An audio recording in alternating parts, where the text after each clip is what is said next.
ir a arrear las ovejas a sus cabañas.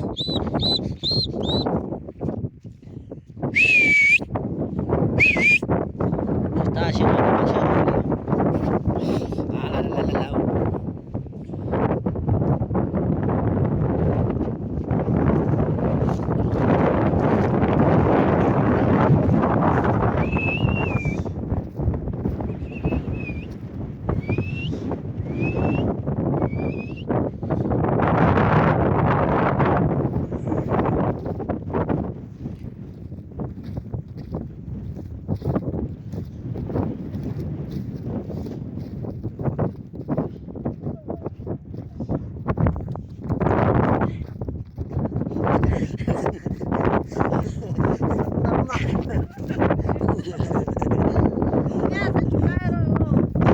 Para que te das de mierda.